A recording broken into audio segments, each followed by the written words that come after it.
La pesca con il rezzaglio è una delle tecniche più antiche che ci sia. Chi non la conosce la reputa quasi troppo semplice, ma in realtà questa pesca porta con sé tradizioni, conoscenza del mare e soprattutto quella capacità indescrivibile di riuscire a vedere sotto il pelo dell'acqua, interpretare un bagliore, un movimento improvviso e poi, affrontando un mare non sempre semplice, riuscire a tramutare quel bagliore in realtà, lanciando esattamente in quel punto. Buongiorno a tutti, oggi sono vestito come un vero pescatore professionista perché finalmente voglio portarvi a fare la pesca che ho sempre amato, la pesca con il rezzaglio. Andremo in una zona di sabbia dove l'acqua è molto bassa, però ci sono dei piccoli scogli e lancerò tra gli scogli e la sabbia per cercare di catturare qualcosa. Proviamoci, va! Sono più di 4 anni che non pesco su questa spiaggia e il pensiero mi emoziona tantissimo. Conosco ogni singolo scoglio e i pescatori del luogo che mi hanno riconosciuto mi hanno ricordato che questa spiaggia mi ha praticamente cresciuto. E ora vediamo se ricordo come si fa. La pesca con il rezzaglio può sembrare semplice, ma in realtà non lo è affatto. Per prima cosa devo riuscire a vedere i pesci e capire se posso avvicinarmi. Ovviamente io conosco questo posto molto bene e provo a fare qualche tiro anche se non ho visto nulla, proprio perché so che in questa zona ci sono dei piccoli scogli di tremolina e i pesci potrebbero stare lì in mezzo. Mi aspetto di trovare soprattutto cefali e spigoli, ma devo stare attento a non esagerare, ad ogni lancio spavento il pesce e riduco le mie possibilità di cattura. Provo un paio di lanci anche molto vicino alla battigia, proprio perché in questa zona le spigole amano cacciare all'alba e spero sempre che qualche grossa spigola possa stare in quel punto. Mi è già capitato altre volte. Non amo lanciare nel vuoto, eppure a volte questi tiri possono dare dei grandissimi risultati, ma non è questo il caso. Allora entro nell'acqua. Poco più avanti, sotto l'onda, riesco a vedere dei cefali che sono proprio sulla superficie e sotto di loro ci sono degli scogli. Provo ad avvicinarmi più che posso, purtroppo però non riuscirò ad evitare gli scogli, ma comunque tiro. Ora comincia la parte più difficile del gioco, infatti non posso tirare il rezzaglio, altrimenti si romperebbe.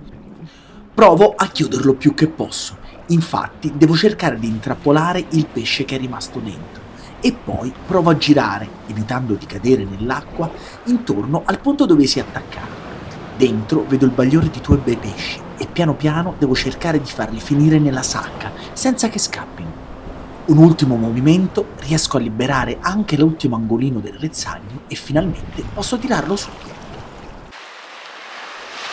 Il mio rezzaglio ha delle maglie abbastanza grandi proprio per evitare di intrappolare i pesci più piccoli ed è regolamentare. Infatti il rezzaglio si può utilizzare fino a un massimo di 16 metri di circonferenza e questo è appunto di 16 metri.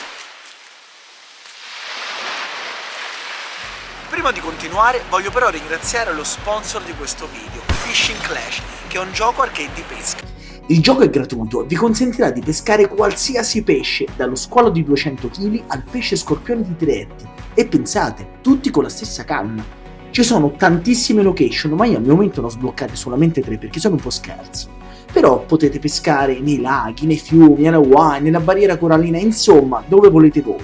Ci sono quasi tutti i pesci del mondo.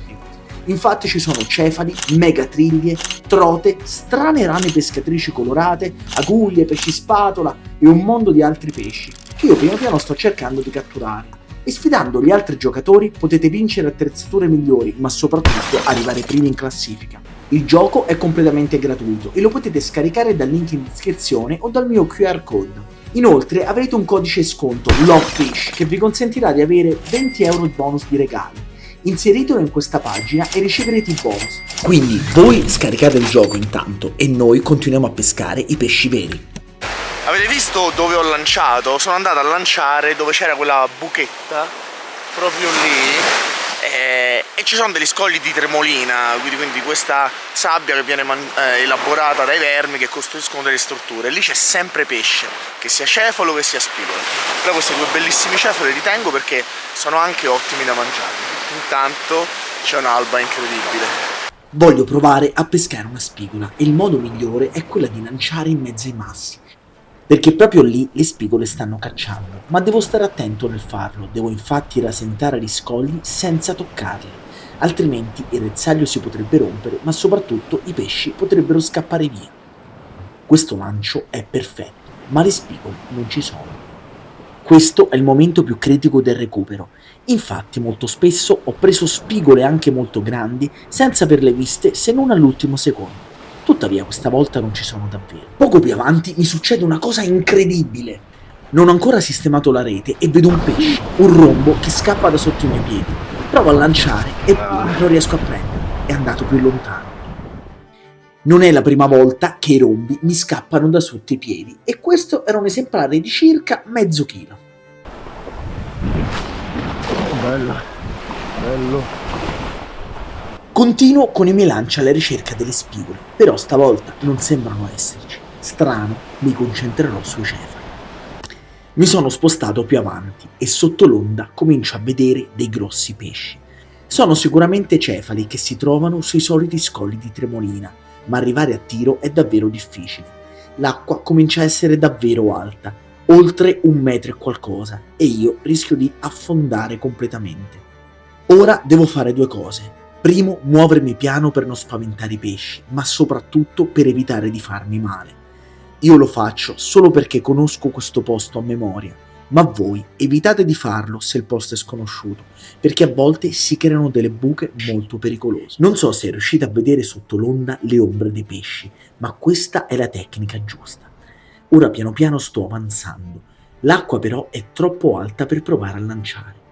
Finalmente riesco a mettere il piede su uno scoglio e appena lo farò dovrò essere pronto a tirare la rete, altrimenti i pesci scapperanno. Eccoli, sono proprio qui davanti, è ora di provare a tirare. Ho esitato un attimo per aspettare l'onda e tirare proprio con l'onda, in modo che i pesci non potessero vedere la rete arrivare, ed eccoli lì, nella rete. Ovviamente sotto ci sono gli scogli e devo prestare particolare attenzione, come ho fatto prima, nel liberarla, altrimenti i pesci scapperanno. Come vedete, qui l'acqua è molto più bassa rispetto a prima e riesco a salire agevolmente su questa zona della scogliera. Le rocce di Tremolina sono friabili ed è facile liberare la rete. L'importante è non farla alzare, altrimenti, una volta alzata, i pesci potrebbero scappare. E quindi la muovo prima a destra e poi a sinistra, in maniera molto graduale, e cerco di girare intorno alla rete intrappolata. Ci sono circa 3 cefali, uno anche molto grande, e piano piano sto cercando di liberarli. Facendo attenzione alle onde, alla fine riesco a tirare sul mallone, con tutti i pesci doti. Ora non rimane che ritornare a terra evitando la grossa buca che per poco prima non mi inghiottiva. Questo tiro è stato difficilissimo perché i cefali erano proprio lì su queste rocce di Tremolina, però avete visto a un certo punto l'acqua ce l'avevo qui e lì è impossibile lanciare. Mi sono avvicinato fino all'ultimo secondo, poi li ho tutti rinchiusi nella rete perché ho lanciato quando arrivava l'onda, quindi l'onda ha nascosto il mio movimento. Ritirarli non è stato impossibile, però avete visto sono dovuto salire sopra e piano piano cercare di togliere quell'intreccio della rete negli scogli. Guardate che meraviglia.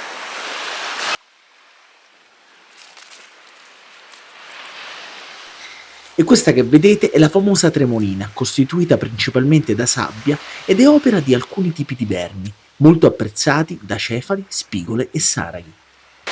Questa è una cosa da non fare perché è molto pericolosa, ci si può far male. Io però conosco questa zona a memoria, però non si entra nell'acqua così alta con gli stivaloni. Sapevo che poi si sarebbe riabbassata. Ora provo più avanti perché lì ho preso anche saraghi e spigole. Vediamo se ci sono oggi. A proposito, visto che ormai di cefali ne ho presi a sufficienza, è l'ora di rilasciare quelli che non mi servono, che comunque ritorneranno a nuotare liberi, visto che con la rete non vengono feriti in alcun modo. Mi sposto più avanti e sotto l'onda stavolta vedo dei pesci ancora più grandi.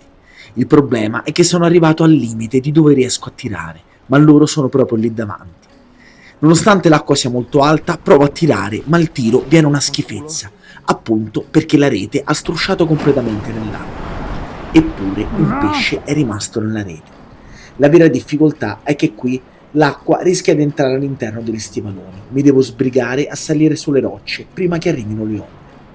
Il cefalo è proprio lì, è di ottime dimensioni, ma stavolta l'intreccio è più difficile. A complicare il recupero ci si mettono pure le onde che non finiscono mai di colpirmi e soprattutto continuano a intrecciare in maniera ancora peggiore il rezzale. Un vero incubo, ma fortunatamente ho fatto questa cosa per tantissime volte e so come risolverla. Spesso però capita che il pesce riesca a scappare e vabbè, anche loro devono avere la loro possibilità. Ma non è questo il caso, stavolta sono riuscito a recuperare il pesce senza problemi. Sotto le onde si continuano a vedere le sagome di cefali ancora più grandi, ma lì giù non riesco davvero ad arrivare.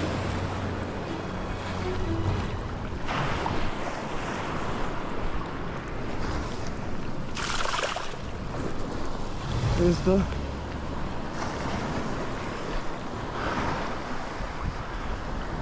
Quando mi dite che la pesca con rezzaglio è facile, riguardate queste immagini. Io mi sono andato a infilare in una zona dove l'acqua era praticamente così alta.